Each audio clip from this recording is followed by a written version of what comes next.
Bapa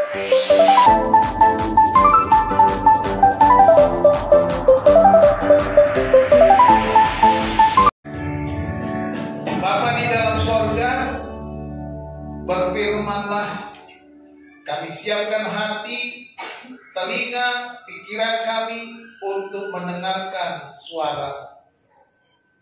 Nyatakanlah kehendak-Mu ya Tuhan. Berikanlah kami hikmat ya Tuhan, agar kami dapat mengerti kebenaran firman Tuhan, supaya kami tidak hanya menjadi pendengar, melainkan menjadi pelaku-pelaku firman. Berbicaralah kepada kami ya Allah Bapa kami yang baik. Kami siap menerima firman. Di dalam nama Tuhan Yesus Kristus kami sudah berdoa. Haleluya. Amin. Silakan duduk. Salam. Puji nama Tuhan. Hari ini khotbah saya beri judul pemeliharaan Tuhan. Bapak Ibu Saudara dikasihi Tuhan, ya, perjalanan hidup kita tentunya tidak selalu mudah. Ada banyak persoalan, ada banyak lika-liku jalan-jalan yang harus kita lalui di dalam kehidupan kita. Bermacam-macam persoalan. Ada masalah finansial, ada masalah kesehatan, sakit penyakit. Semuanya harus kita lalui. Terkadang kita juga menjadi lelah, terkadang kita bosan, terkadang kita merasa seolah-olah tidak ada pertolongan. Bapak Ibu Saudara dikasih Tuhan, saya sudah melayani setidaknya 35 tahun ketika saya menyerahkan diri penuh waktu untuk melayani Tuhan sejak tahun 1988. Saya menyerahkan hidup saya kepada Tuhan, dan dalam perjalanan ini saya juga bagaimana merasakan adanya kebosanan, adanya kebutuhan, adanya berbagai macam persoalan. Bahkan saya pun pernah ketika saya di bangku kuliah untuk merasa tidak mau melanjutkan sekolah lagi dan ingin pulang kembali dan meninggalkan panggilan saya. Tetapi Tuhan menghambat dan saya masih terus melanjutkan studi hingga saya bisa menyelesaikannya dan terus melayani Tuhan. Terkadang-kadang kita juga merasa seolah-olah sudah salah memilih tujuan, salah memilih cita-cita. Kadang-kadang saya berpikir juga ini bukan cita-cita saya, tetapi kadang-kadang kita merasakan keadaan kita seperti jalan buntu. Anak saya Heni sekolah sarjana ekonomi, tetapi akhirnya menjadi seorang guru TK. Tidak dipakai ilmunya sarjana ekonominya, tetapi dia menjadi seorang pendidik, menjadi seorang guru, karena panggilannya menjadi seorang guru. Kadang-kadang kita juga mungkin ada penyesalan, kenapa saya melakukan ini, kenapa saya memilih itu.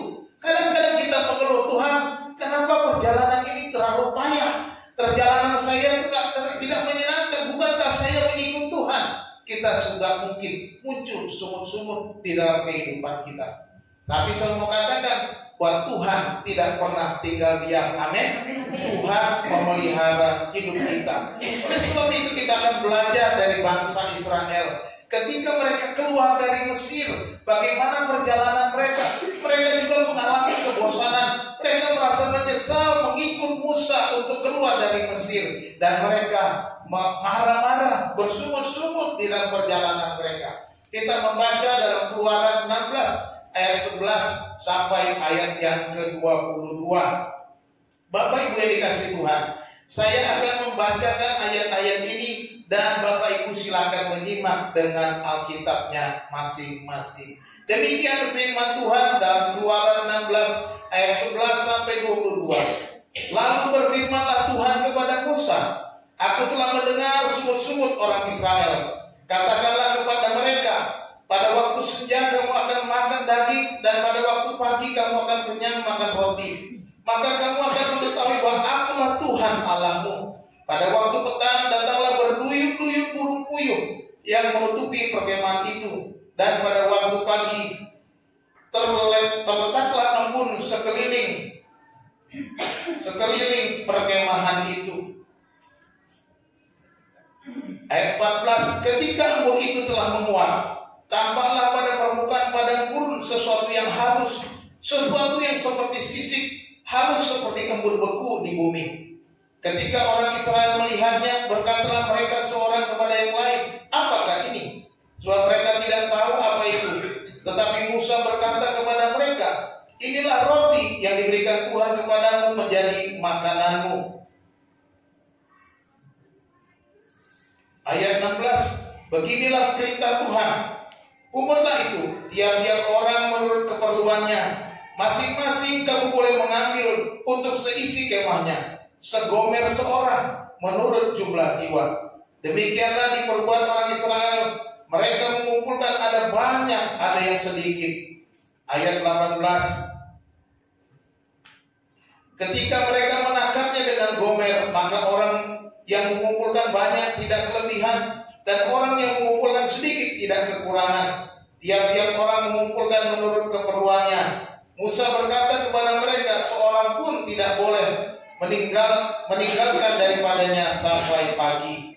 Ayat 20, tetapi ada yang tidak mendengarkan Musa dan meninggalkan daripadanya sampai pagi, lalu berpulang dan berbau busuk. Maka Musa menjadi marah kepada mereka. Setiap pagi mereka memungutnya, tiap-tiap orang menurut keperluannya. Tetapi ketika matahari panas, cairlah itu. Dan pada hari yang ke-6 mereka memungut roti itu 2 kali lipat banyaknya, dan 2 gomer untuk tiap-tiap orang.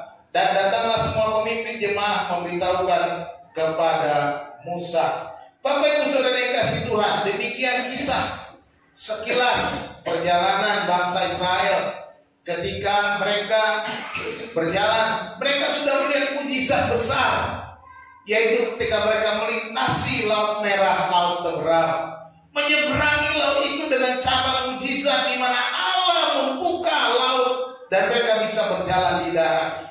Tetapi setelah lewat masa itu, mereka mulai bersungut-sungut kembali. Mereka mulai merasa menyesal. Lebih baik kami mati di Mesir dengan makanan yang enak, makan daging dan roti. Lihatlah kita sekarang, maksudmu apa, Musa? Engkau membawa kami ke padang gurun ini untuk membunuh kami. Tidak ada roti, tidak ada daging. Apa yang harus kami makan? Sungut-sungut itu mereka sampaikan kepada Musa. Tetapi Tuhan berkata kepada Musa, sesungguhnya sungut-sungut itu adalah kepadaku, bukan kepadamu. Nah, kita melihat di sinilah cara Tuhan yang ajaib memelihara umatnya, memelihara bangsanya, memelihara umatnya di dalam kehidupan kita. Saya percaya perjalanan kita mungkin juga setelah ikut Tuhan ada banyak persoalan. Mungkin kita pernah bersungut-sungut, kita pernah bertanya-tanya, Tuhan mana berkat-Mu? Tuhan mana penyertaan-Mu? Tuhan mana pertolongan-Mu? Kita mungkin pernah bertanya demikian. Tetapi kita harus ingat, ada tujuan Tuhan dalam memelihara. Kita akan belajar hari ini apakah tujuan pemeliharaan Tuhan di dalam kehidupan kita menurut Keluaran 16 ini yang kita sudah baca. Kalau kita melihat di sini bagaimana Tuhan memimpin dalam perjalanan bangsa Israel, hal yang pertama yang Tuhan mau katakan bahwa pemeliharaan Tuhan itu untuk menyatakan kehadiran Tuhan di tengah-tengah umatnya. Di dalam ayat 11 dan 12 dikatakan, lalu berfirmanlah Tuhan kepada Musa, aku telah mendengar sungut-sungut orang Israel. Katakanlah kepada mereka, pada waktu senja kamu akan makan daging, dan pada waktu pagi kamu akan kenyang makan roti. Maka kamu akan mengetahui bahwa akulah Tuhan Allahmu. Bapak Ibu Saudara dikasih Tuhan, Tuhan memelihara kita supaya Dia menyatakan bahwa Dia hadir, Dia ada, Dia bersama kita. Dikatakan bahwa akulah Tuhan Allahmu. Bapak Ibu dikasih Tuhan, mengapa Tuhan berkata demikian kepada bangsa Israel? Bangsa Israel sudah sekian lama, ratusan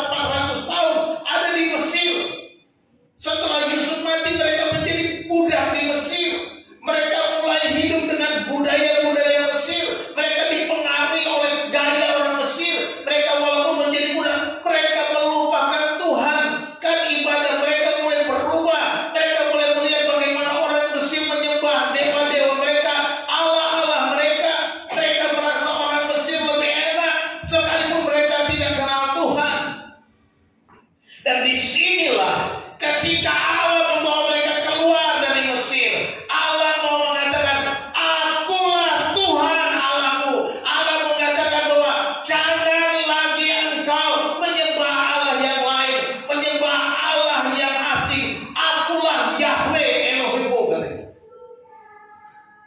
Dia mengatakan itu. Dengan kata lain, apa yang Tuhan mau? Lupakan semua Elohim orang Mesir, lupakan semua dewa orang Mesir, lupakan semua ilah-ilah orang Mesir, lupakan semua orang dewa-dewa Mesir yang banyak itu yang tidak bisa berbuat apa-apa. Allah menyatakan kehadirannya di tengah-tengah umat. Ketika mereka mau keluar dari Mesir, Musa diperintahkan menghadap Firaun. Dan terjadilah 10 tulah untuk memaksa Firaun mengizinkan orang Israel meninggalkan tanah Mesir untuk kembali ke tanah perjanjian, untuk kembali ke Kanaan, untuk kembali di mana tanah yang dijanjikan Allah kepada Abraham, Ishak dan Yakub, nenek moyang mereka. Itu yang dilakukan. Dan tulah-tulah terjadi. Dewa-dewa Mesir tidak berdaya, tidak dapat melakukan apa-apa. Dan disinilah Allah mau supaya orang Israel merubah pikiran. Akulah Tuhan Allahmu. Jangan lagi ada Elohim yang lain. Jangan lagi ada Allah-Allah asing. Jangan lagi berpikir Mesir. Jangan lagi berpikir masa lalumu. Sekarang engkau ada bersama aku. Aku memelihara engkau. Lupakan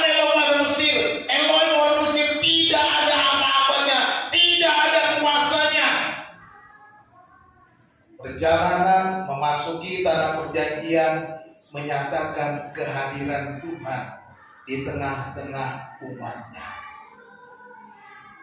Bapak Ibu Saudara yang dikasihi Tuhan, demikian juga kita. Sebagai orang percaya, kita dipilihnya, kita dipanggilnya, kita dijadikan umatnya, dan kita sekarang berjalan dari dunia ini untuk memasuki Yerusalem yang baru, yang kekal itu. Perjalanan ini ada dalam pemeliharaan Tuhan. Dan di sana Tuhan menyatakan bahwa hanya Dia saja Allahmu. Jangan jadikan yang lain Allahmu. Pak, saya kan sudah percaya Yesus, saya percaya Tuhan sebagai Allah saya. Ya, mungkin kita berkata. Tetapi ingatkah, sadarkah kita, kadang-kadang di dunia ini kita jadikan uang, kita jadikan harta menjadi lebih berharga daripada Tuhan. Kita jadikan uang menjadi Tuhan kita, menjadi berhala kita, menjadi ilah kita, dilebihi daripada Tuhan. Tadi di pembukaan saya ajak kita menyanyi Abba Bapa. Dikatakan apa? Lebih dari segalanya, ku ingin Kau Tuhan, emas, perak dan permata, tiada artinya, tidak ada artinya segala hartamu, segala kekayaanmu dibandingkan Allah Tuhan yang memelihara hidupmu. Jadikan Dia Allahmu di dalam kehidupanmu tiap-tiap hari dan setiap langkah hidupmu. Jangan hanya engkau menyebutnya Dia Tuhan Allahmu, tapi langkahmu, lakumu, perbuatan tidak menunjukkan bahwa Dia adalah Allah. Apa yang membuat kita melupakan Tuhan? Kadangkala perasaan kita yang mengabaikan Tuhan. Perasaan apa? Rasa lapar, rasa haus, ya kan? Kita mencari apa? Mencari yang lain.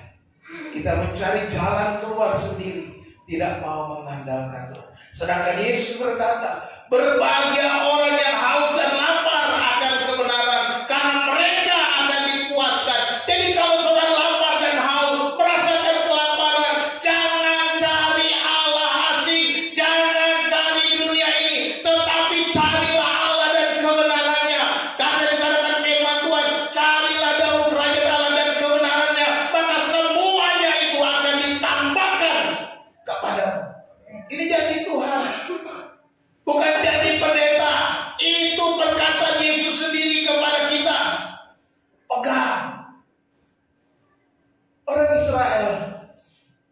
marah karena nggak makan daging dalam perjalanan. Akhirnya Tuhan mengatakan, aku sudah mendengar sungguh.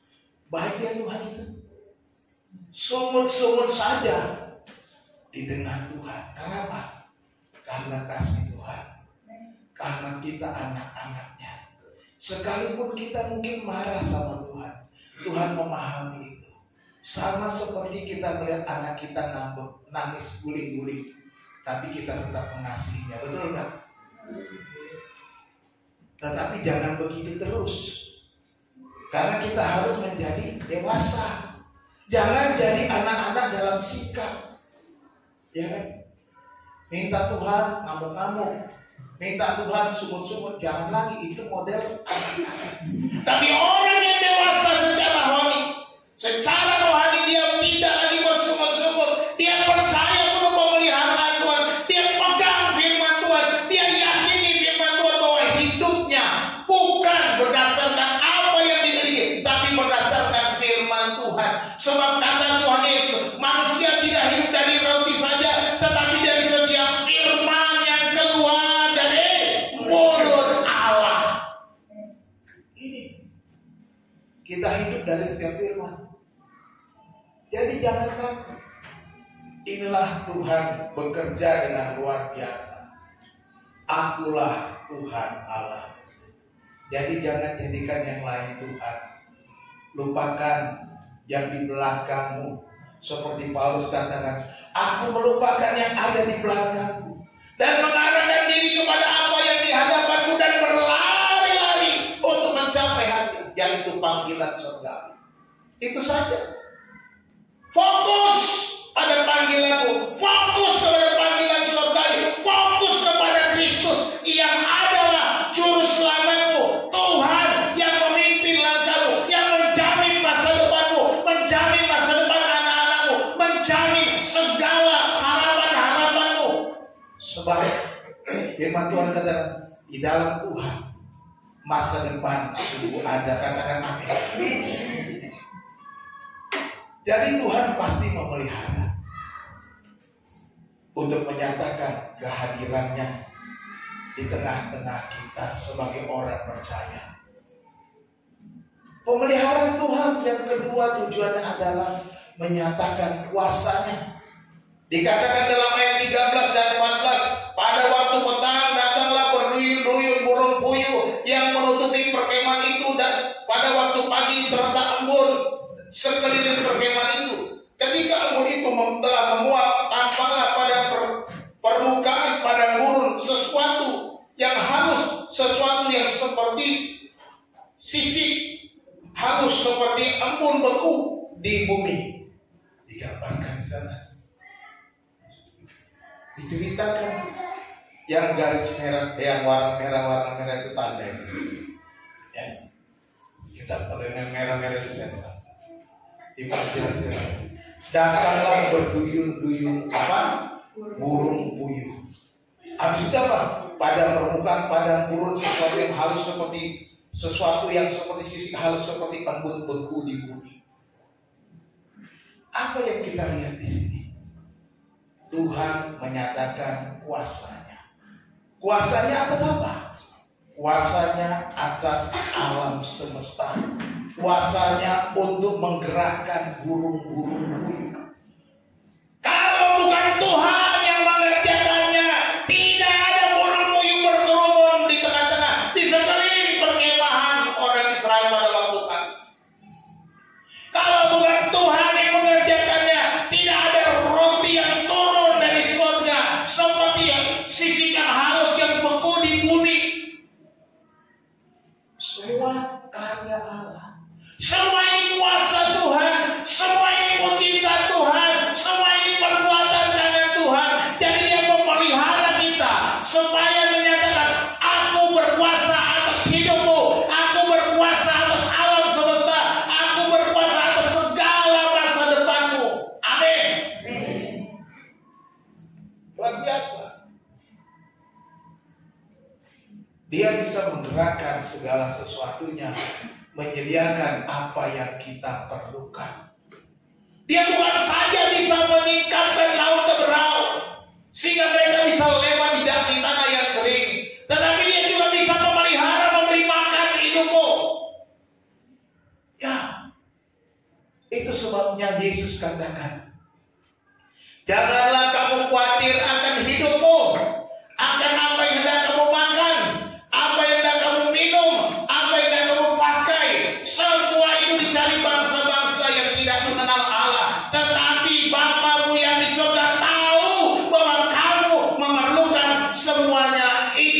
dikatakan Yesus. Dia tahu. Dia tahu orang Israel butuh roti. Dia tahu orang Israel butuh daging. Dan Tuhan sediakan. Dia tahu kau perlu makan. Dia akan beri kau makan. Dia tahu anakmu akan sekolah. Dia akan berikan biaya sekolahnya. Dia tahu kau punya cita-cita. Dia akan berikan cita-citamu. Tapi kau harus bersama dengan dia. Berjalan dengan rencananya. Berjalan dengan rencana Allah. Orang Israel berjalan dengan rencana Allah. Karena apa? Menuju tanah Kanaan. Kita juga harus berjalan dengan rencana Allah. Maka di dalam rencana Allah pemeliharaannya nyata. Pemeliharaannya itu pasti. Pemeliharaan yang menyatakan kuasa dan mujizat di dalam kehidupan kita. Di sini Tuhan mau menyatakan, aku lebih berkuasa daripada semua dewa-dewa, ilah-ilah, Elohim orang Mesir itu. Aku bisa menyediakan makanan untukmu di padang gurun. Luar biasa. Di padang gurun. Bayangkan kehidupan yang tandus, kehidupan yang gersang, kehidupan yang tidak ada harapan. Tetapi Tuhan memberi makan. Katakan amin. Inilah hidup kita. Kadang kita melewati padang gurun, tanah tandus, gersang. Tetapi percayalah, di tengah-tengah situasi yang sulit itu, Tuhan sanggup memberi kita makan. Tuhan sanggup memelihara hidup kita. Sebab Tuhan berkuasa atas hidup kita. Amin. Luar biasa saya melihat pelayanan Tuhan di dalam umatnya. Lihat. Melayani lebih sungguh. Melayani lebih sungguh. Jangan lupa, Tuhan lebih dulu melayani kepadaku. Melayani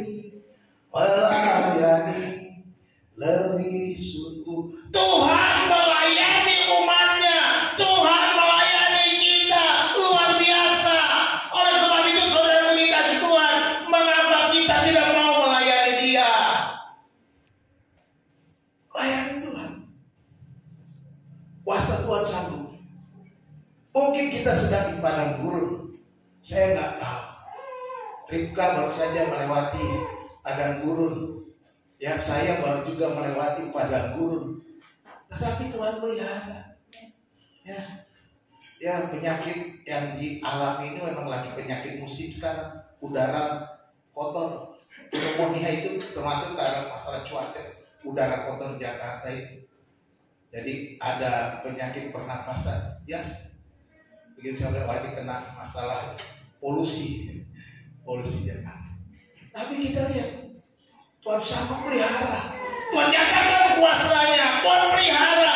Dia lebih besar daripada semua ilah-ilah, dari semua harta kita, dan segala Allah yang kita bisa ciptakan di dalam akal pikiran kita.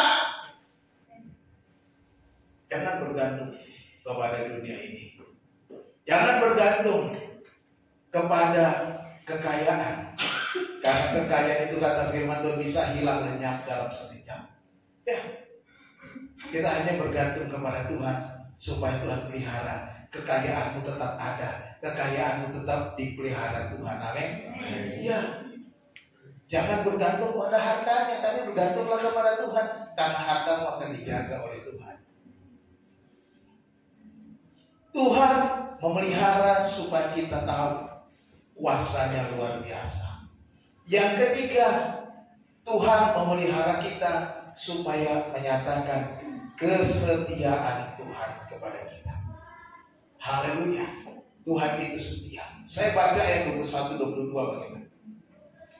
Setiap pagi mereka memungutnya, tiap-tiap orang menurut keperluannya. Tetapi ketika matahari panas, cairlah itu.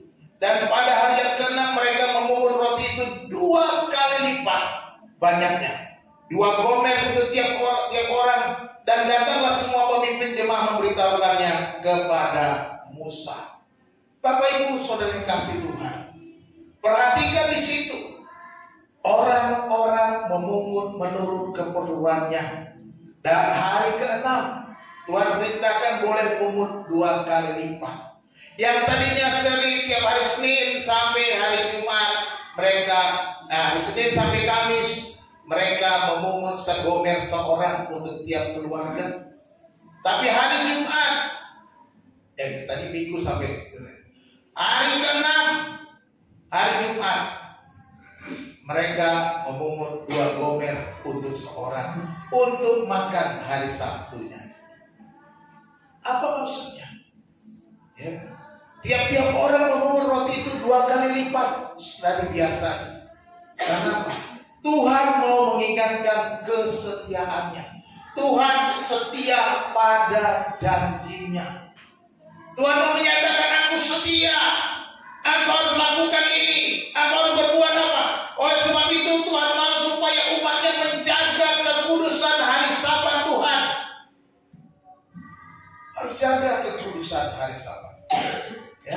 Makanya saya mendorong, jangan malas datang beribadah, jangan malas datang ke gereja. Ini kita menjaga kekudusan Sabatnya Tuhan, sebab Tuhan itu setia. Dia akan pelihara hidupmu hari-hari Sabatmu. Dia akan menyediakan makananmu pada hari Sabat. Jangan takut kekurangan, jangan takut engkau tidak ada uang, jangan takut engkau tidak dapat apa-apa. Hanya karena mencari uang, kau lupakan Tuhan. Karena kau cari uang, engkau lupakan untuk beribadah kepada Tuhan. Tuhan sudah sediakan. Ketika Abraham bersama Ishak anaknya menaiki Gunung Moria, Ishak bertanya kepada ayahnya, "Bapak, di sini sudah ada kayu bakar dan api. Tapi di mana anak domba yang akan kita persembahkan kepadanya?" Dan Abraham menjawab, "Tuhan menyediakan anak domba." Yahweh Jireh, Tuhan menyediakan apa yang Tuhan minta. Ingat baik-baik. Apa yang kau datang bawa persembahanmu kepada Tuhan, Tuhan sudah sediakan. Kenapa ada orang bilang, "Pak, saya ingin bisa ke gereja, kenapa saya nggak punya uang persembahan?"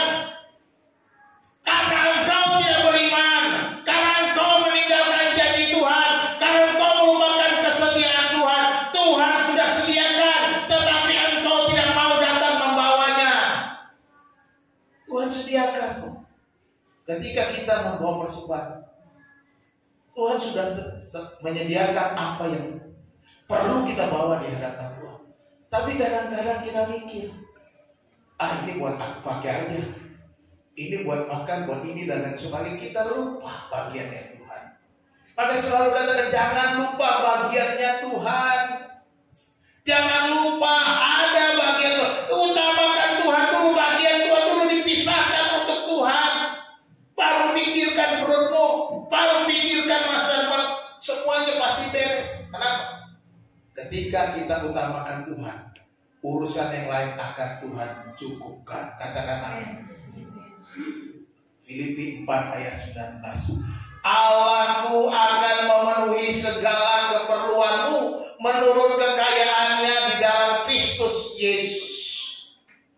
Akan memenuhi segala keperluan. Jadi jangan takut. Tuhan setia pada janjinya. Jangan engkau ambil lebih, kata Tuhan. Tapi ada juga yang ambil lebih pada hari-hari biasa, tapi mereka busuk. Lalu kena ambil 2 kali lipat, berkata. Mereka harus ambil 2 kali lipat. Tapi ada yang bandel, mereka keluar cari juga hari ke-7. Nggak ada apa-apa. Mereka cari-cari, nggak disediakan. Jadi kau percuma, susah payah. Kalau kau tidak mencari Tuhan, semua usahamu sia-sia, tidak dapat apa-apa. Sebab engkau akan dipelihara Tuhan, diberkati Tuhan dalam hari-harimu. Ketika Tuhan menjadi yang utama, ketika Tuhan menjadi nomor 1, ketika Tuhan dimuliakan tiap-tiap hari dalam hidup kita. Jadi kita juga harus sebagai umat menjaga hari Sabat dengan setia. Hari Sabat kita sekarang seluruh gereja Kristen, Protestan, Katolik, Sabatnya dibuat hari Minggu. Karena apa? Karena hari Minggu hari kebangkitan. Kita merayakan kebangkitan Kristus. Saudara kita dari Advent, mereka pasti hari Sabtu, kita hormati, tidak masalah. Semua sama di hadapan Tuhan, menyembah Tuhan. Ya tapi jagalah. Kalau saya melihat teman saya yang Advent itu luar biasa, hari Sabtu tuh mereka nggak buat apa-apa. Di rumah, nggak kerja, ya, nggak keluar rumah, nggak jalan-jalan. Mereka utamakan Tuhan. Nah kita sudah dikasih hari Minggu, mau gereja aja sulit, mau ke gereja aja susah, melangkahkan kaki malas. Alasannya macam-macam. Gak ada uang lah, gak ada ongkos lah, gak ada ini itulah, padahal Tuhan sudah sediakan. Tetapi ketika kita salah mengatur keuangan kita, salah mengelola hidup kita, maka tidak akan pernah cukup. Ya. Kita harus kelola berkat Tuhan. Kelola dengan baik.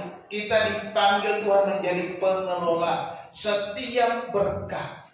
Orang yang dipercaya sedikit atau banyak, kalau mengelola dengan baik, akan ditambahkan, akan dilipat gandakan. Kelola dengan baik, Tuhan memeliharanya, dan kesetiaan Tuhan sudah teruji. Ya, jangan ragukan kesetiaan Tuhan. Jangan engkau pikir-pikir benar enggak ya firman Tuhan bilang ini terjadi enggak ya. Jangan pertimbang, katakan saja amin atas firman Tuhan, maka semuanya pasti jadi. Firman Tuhan pasti jadi. Jangan takut. Natal sudah mendekat. Kita sudah buat janji iman. Jangan mengeluh, saya nggak kuat janji iman begini begitu. Saudaraku yang dikasih Tuhan, kalau saudara bilang nggak kuat, saudara tidak akan pernah diberkati Tuhan. Saya katakan. Tetapi kalau saudara sudah janji, saudara berapa pun janji iman saudara lakukan, percayalah Tuhan sediakan itu semuanya. Tuhan sudah siapkan. Karena itu untuk Tuhan, bukan untuk siapa-siapa. Bukankah kita merayakan Natal bersama-sama? Untuk kita bersama, untuk kita bersyukur atas keselamatan yang Yesus berikan kepada kita, yang datang 2000 tahun yang lalu untuk kita, menebus dosa kita. Sukacita itu kita hanya bayar setahun sekali, menjadi berat. Jangan kita salah kelola. Kita mungkin pikir bagaimana saya makan aja susah. Ya kalau kau bilang makan aja susah, kau akan makan susah. Jangan perkatakan yang negatif. Jangan perkatakan makanmu susah. Jangan perkatakan tidak ada uang. Ya. Tuhan menyediakan makan. Ini dikatakan. Burung-burung di udara dipelihara. Bunga-bunga bagus dipelihara. Apalagi kamu, kata Tuhan. Dia menjaga kita seperti biji matanya. Luar biasa. Jadi nggak usah takut melangkah dengan Tuhan. Kita melihat tujuan pemeliharaan Tuhan. Yang pertama apa? Yang pertama kehadirannya. Tuhan ada di rumahmu. Tuhan ada di dalam keluargamu. Tuhan ada dalam pekerjaanmu. Tuhan ada dalam usahamu. Nyatakan itu. Ya. Jadi kita harus kenal Tuhan. Kenalilah Tuhan melalui firman Tuhan. Semakin kita belajar firman Tuhan, semakin kita kenal Tuhan. Semakin kita banyak baca firman Tuhan, kita semakin tahu perbuatan Tuhan. Tuhan memilih kita untuk mengakui kehadirannya. Ya. Yang kedua, tujuan pemeliharaan Tuhan untuk menyatakan apa? Kuasanya. Kuasanya. Apa yang harus kita buat? Bersyukur. Bersyukur atas kuasanya yang ajaib.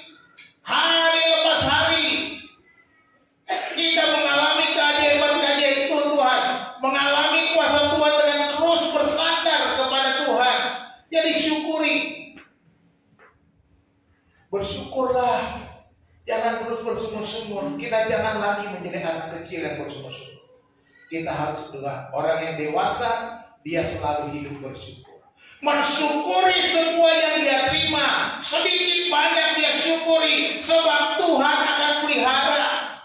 Tepat pada waktunya Tuhan akan berikan. Katakan amin. Dan yang ketiga, kita belajar pemeliharaan Tuhan, kita belajar kesetiaannya. Kesetiaan Tuhan di sana. Tuhan itu setia. Ya. Oleh sebab itu Bapak Ibu yang kasih, berikan waktu yang terbaik untuk Tuhan. Tuhan setia. Jangan lalai. Bekerja memang tanggung jawab, tetapi jangan sampai mengabaikan kesetiaan Tuhan. Percayalah. Besok aku makan apa, Pak? Tuhan yang sediakan. Amin. Besok anak-anakku bagaimana sekolahnya, Pak? Tuhan yang sediakan. Syaratnya percaya kesetiaan Tuhan dan hiduplah dalam kesetiaan. Tuhan sudah melayani kita, kita harus melayani Dia sehingga berkat-berkat Tuhan terus mengalir dalam kehidupan kita. Percaya Pak? Mulai dengan belajar firman Tuhan, bersyukur untuk semua yang kita beri, dan setia untuk menjaga kekudusan. Tuhan Yesus memberkati kita berdoa. Kami bersyukur Bapa, bersyukur Tuhan atas anugerah-Mu, atas kasih setiamu, atas kebaikan-Mu, atas pemeliharaan-Mu kepada kami. Terima kasih Bapa, terima kasih Tuhan. Sungguh Engkau baik, sangat baik, teramat baik. Kami percaya di tengah-tengah pemeliharaan Tuhan, Engkau menjadi hadir di dalam kehidupan kami, ada dalam setiap aspek hidup kami. Engkau menyatakan kuasa-Mu dan Engkau menyatakan kesetiaan-Mu. Dan oleh sebab itu ya Tuhan, ajar kami untuk tetap setia. Jadikan kami hamba-Mu yang setia ya Bapa. Umat-Mu yang berkumpul pagi ini, yang sudah mendengar kebenaran firman, bentuklah ya Tuhan, supaya melupakan Mesir, melupakan masa lalu, supaya melupakan kehidupan lama, dan hidup dalam hidup yang baru dan Kristus, yang hidup berkemenangan, hidup dalam kelimpahan, oleh karena Yesus datang untuk memberi kami hidup, dan hidup yang berkelimpahan. Terima kasih Tuhan. Terima kasih untuk firman Roh Kudus. Kami mengerti mendengar. Biarlah terus Tuhan berbicara kepada kami ketika kami meninggalkan tempat ini, ketika kami bekerja, ketika kami sekolah, ketika kami dimanapun ya Tuhan berada, di pasar, di rumah, di keluarga. Tuhan berbicara kepada kami dan beri kami hati yang setia. Terima kasih Tuhan, terima kasih untuk firman-Mu. Kami bersyukur dan percaya di dalam nama Tuhan Yesus Kristus Juru Selamat kami. Haleluya. Amin.